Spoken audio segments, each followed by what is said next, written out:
Pour le 4e épisode de Découvrir RTX, on vous amène avec nous sur le terrain pour découvrir les étapes de la vie d'une roue. La première étape, c'est l'imagination et la conception de la roue. Donc, qu'est-ce qu'on fait dans cette étape-là? On regarde les tendances sur le marché, puis en fonction de ça, on choisit le design de la roue qu'on veut intégrer chez RTX. On choisit ensuite les couleurs, par exemple or, noir, argent, noir machiné.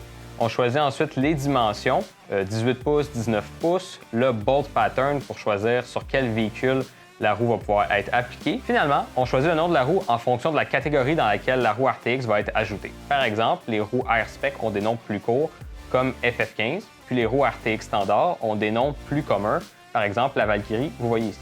Donc ensuite vient l'étape des prototypes et des tests. On choisit soit un moule déjà existant sur le marché ou on en produit un nouveau. Dans le cas où on en produit un nouveau, on appelle ça des drawings. C'est des images 3D qui nous permettent de vérifier si la roue peut être appliquée sur la voiture qu'on désire. Donc, par exemple, nous, on décide de faire une roue pour une Honda Civic, mais on va pouvoir vérifier s'il y a assez d'espace pour que les freins rentrent puis que la roue rentre dans les ailes. Une fois qu'on est satisfait avec ça, on fait ce qu'on appelle un sample. Donc, c'est une seule roue ou une petite quantité de roues qui va nous permettre de faire des tests pour voir si toutes les roues peuvent avoir les certifications JWL et VIR.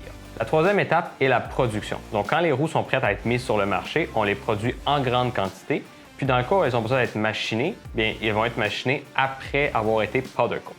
C'est important de savoir qu'il y a un contrôle de qualité avant, pendant et après la production pour être certain d'avoir les meilleures roues possibles. Donc, l'étape suivante, c'est l'expédition. Nos roues sont envoyées par bateau puis acheminées ici. Dans le fond, on se retrouve dans l'entrepôt de Napierville, qui est l'une de nos 7 entrepôts. On en a 2 aux États-Unis, une sur la côte ouest, une sur la côte est, puis 5 au Canada.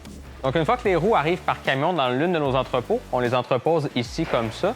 Puis quand vous commandez chez l'un de nos détaillants, on le expédie directement pour que vous puissiez en prendre possession. Donc la dernière étape va dépendre de vous, ça va dépendre de l'utilisation que vous allez en faire. Comme vous pouvez voir derrière moi, on a une assez grande offre de roues que vous pouvez tous retrouver sur le site de rtxwheels.com.